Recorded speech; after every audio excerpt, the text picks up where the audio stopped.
Good evening, I'm David Brown, and welcome to the Northern Sun Experience. The University of Sioux Falls football team is currently third among NSIC teams in scoring offense.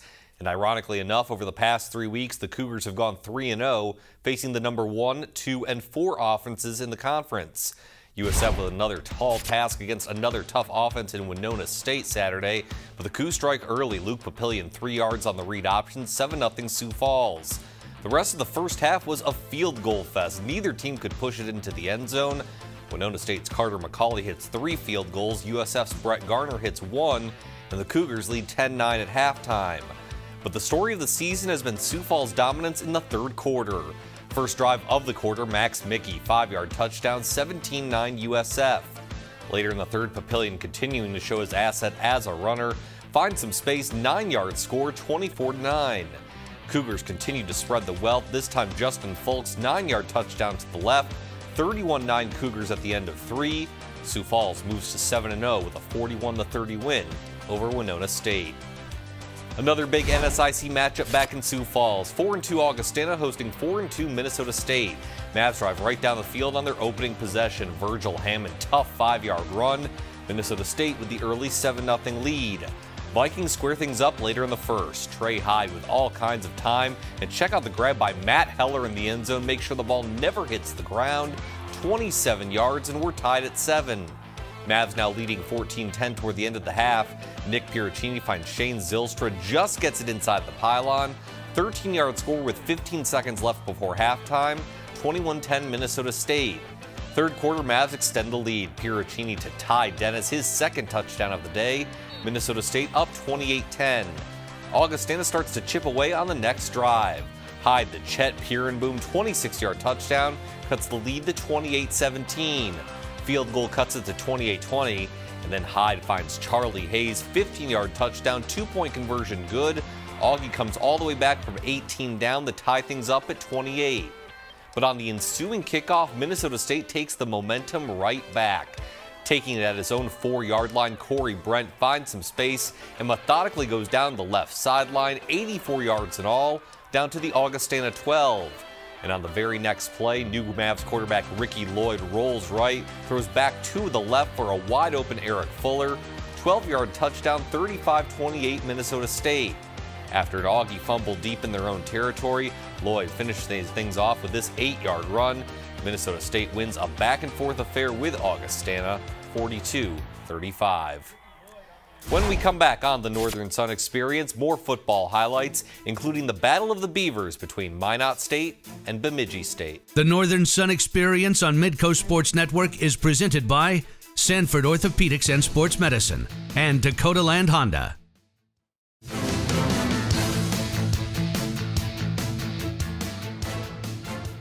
Welcome back to the Northern Sun Experience. Saturday was the 18th annual Battle of the Beavers between Minot State and Bemidji State.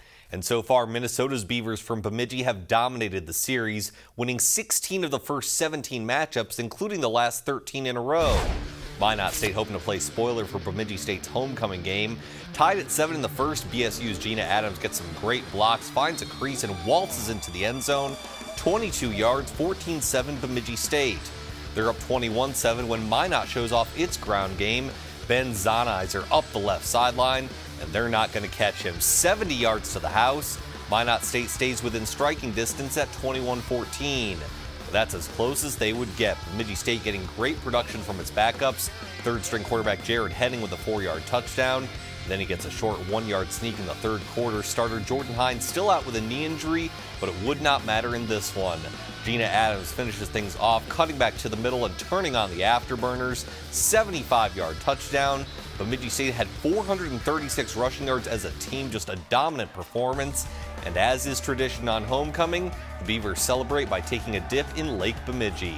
Minnesota's Beavers of BSU top North Dakota's Beavers from Minot State, 52-28. Big NSIC North clash, Northern State at Minnesota Duluth. No score in the first, but watch this. Bo Bofferding takes the jet sweep right, but then cuts back to the left, makes a beeline to the end zone. 31 yards, 8-0 Bulldogs. Less than a minute later, however, Wolves show off their running game. Christian McIlvain sucks in the defense and takes off 40 yards on the read option. Northern State pulls to within 8-7.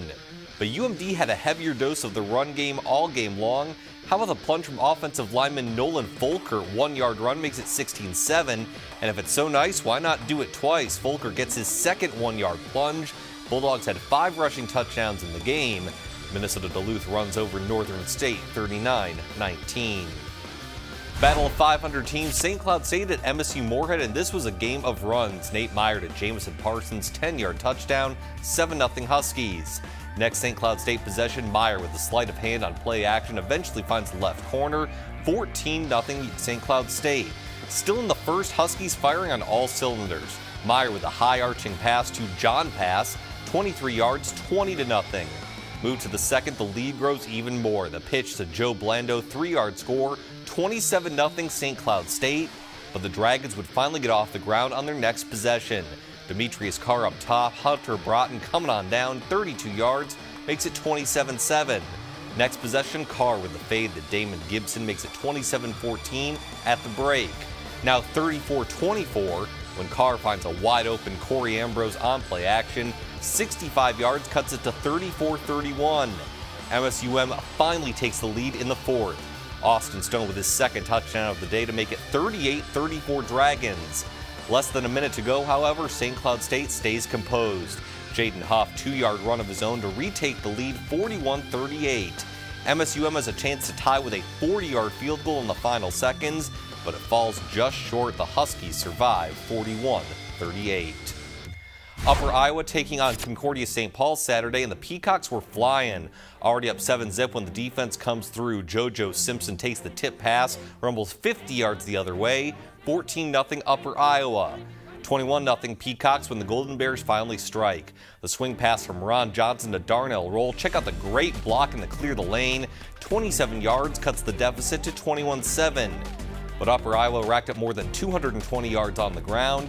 Quarterback Brent Lammers on the read option, 22 yards. Peacocks over the Golden Bears, 41-21. Battle of winless teams, UMary at Minnesota Crookston. Special teams issues for the Golden Eagles.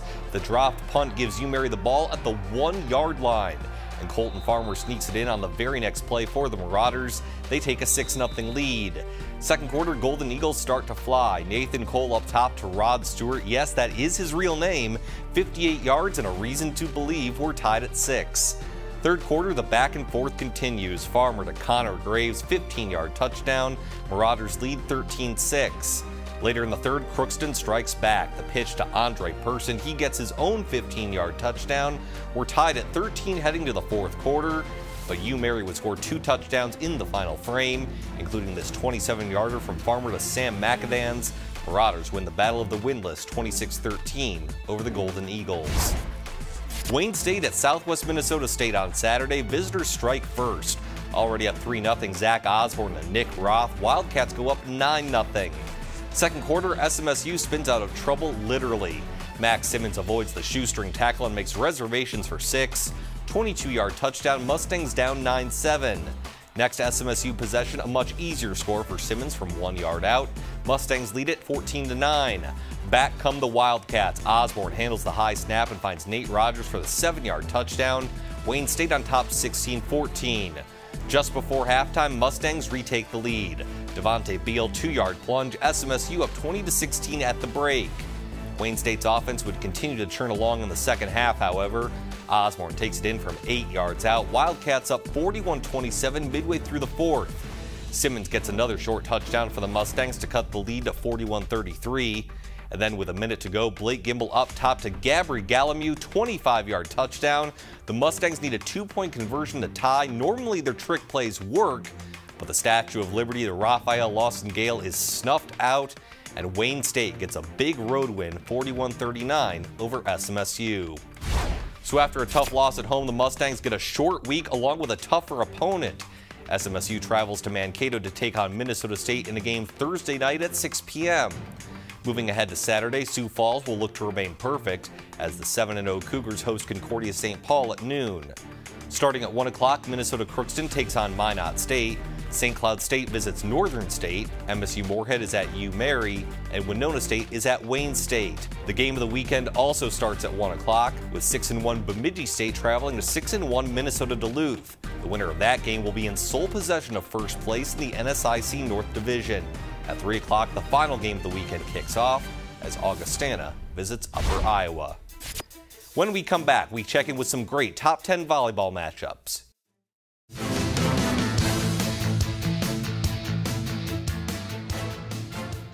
Welcome back. Last week, Concordia St. Paul Volleyball lost a tough 3-2 battle with Minnesota Duluth. And as a result, the Bulldogs leaped the Golden Bears into the #1 spot on the national poll. This past Friday, CSP faced another tough challenger in Southwest Minnesota State.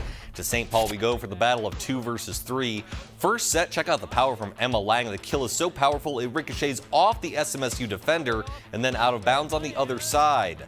The Golden Bears would take set 1 on the set 2, set point for CSP, and it's Casey Williams with a quick hitter over the net. Golden Bears take a 2-0 lead. But the Mustangs would mount a comeback. The setup for Taylor Reese, who goes cross court. She had 20 kills on the night. SMSU takes the third set. In the fourth, Mustangs with more power. Sarah Parker with a quick putback.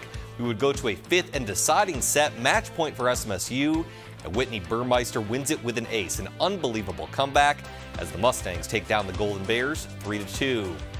Another big top 10 matchup Saturday, Augustana at Winona State. McKenna Larson to Lauren Kadronowitz for the kill for the Warriors. Augie and Winona State split the first 4 sets. In the fifth, Vikings trying to stay alive. Anna Sikora sets up Bailey Cook, one of her 11 kills. But in a big back and forth, the home team would prevail. Larson to Taylor Gore, who hammers it to the floor. Winona State ekes out a big 3-2 victory. The NSIC still has 7 of the top 13 teams in the country, but there's been some flip-flopping in the top 10. Minnesota Duluth is still #1, but SMSU's win over Concordia vaults the Mustangs past the Golden Bears for #2. Winona State's win over Augustana puts the Warriors in 6th, while the Vikings fall to 8th. Wayne State and Northern State remain at the same at 9th and 13th, respectively. When we come back, our Under the Northern Sun campus spotlight showcases a Minot State alum thankful for a unique opportunity.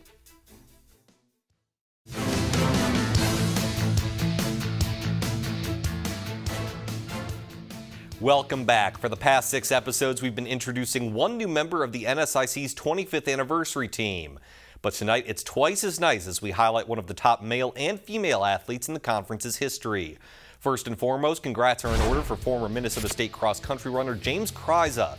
2008 and 2009 were quite special for Kryza, where during those years he was an NSIC individual champion, an NSIC all-conference athlete, and the NSIC's cross-country athlete of the year, and a national All-American. And Kryza makes way for another cross-country and track athlete to be named to the team. Congrats to former UMary standout Jennifer Agnew. 2013 was the banner year for Agnew, where she was both the indoor and outdoor NSIC champion in the 3,000 and 5,000 meters. Meanwhile, out in the field, she was the 2013 NSIC individual cross-country champion, as well as the D2 national champion. All those accolades capped off a career in which she was a 5-time All-American. Congrats to both James Kryza and Jennifer Agnew, the latest members of the NSIC's 25th anniversary team. And our latest Under the Northern Sun campus spotlight focuses on someone who played for 2 teams at Minot State. Jen Dixon is a recent Beaver alum, but her impact on the school and the Minot community is just beginning. I still remember when I found out that I had won Player of the Year.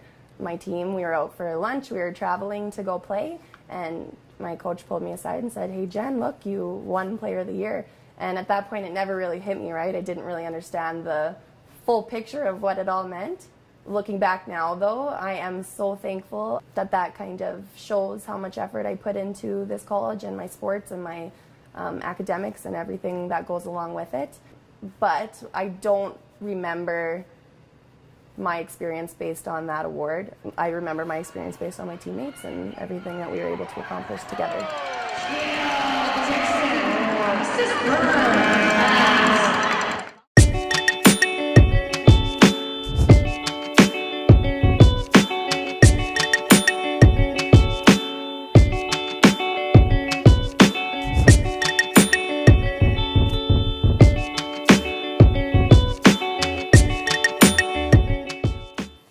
Well, when I first started recruiting Jen, I saw her play in a couple tournaments early when she was like sophomore summer and junior summer.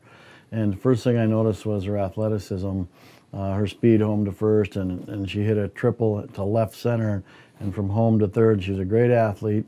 So then a little further investigation, I found out she was a great student as well.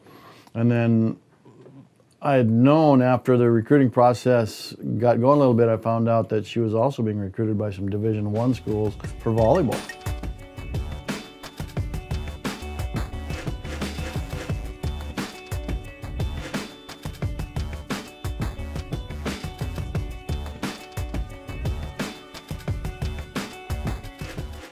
Jen not only made me a better player, but she made everyone around us better players. She would always want the best from everyone, and she demanded the best from everyone. That was one of the biggest things about Jen, and you wanted to give her your best because she was so easy to follow. And there's not many people like that in sport. There's not many people that you can just look at and be like, yeah, I want to follow this girl. I want to like do what she wants and make sure this team is great because I respect her so much. And that was one of the big things about Jen. Honestly, one of the rarest, most amazing people you ever meet. Just selfless in all sorts of ways, and she's really amazing. I wouldn't replace her for the world.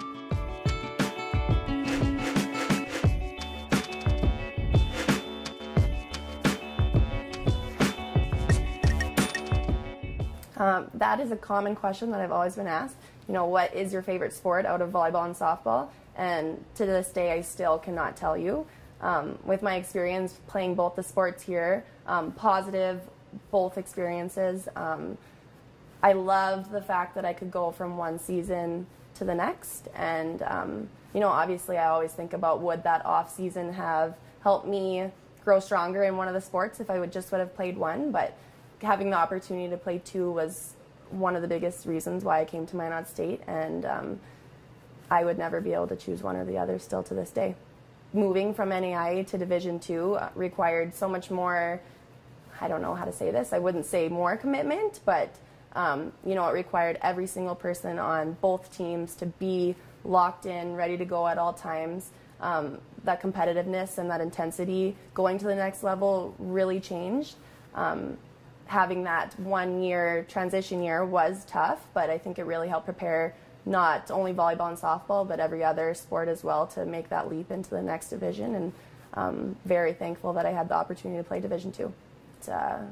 I have no regrets coming to Minot State. Minot State was one of the best parts of my life. I spent 5 years here, and I call it home. I just recently came back from my first alumni event, and it's crazy to be on the other side of it.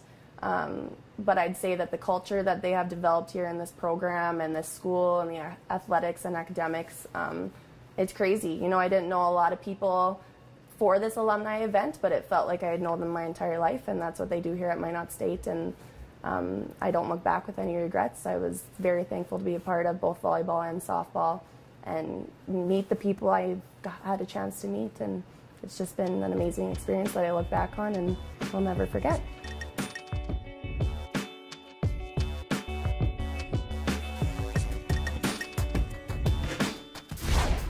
When we come back, the national champion Augie basketball team reunited on Saturday to receive their championship rings. We take a look back at the team and a look ahead to this season next. The Northern Sun Experience on Midcoast Sports Network is presented by Sanford Orthopedics and Sports Medicine and Dakota Land Honda.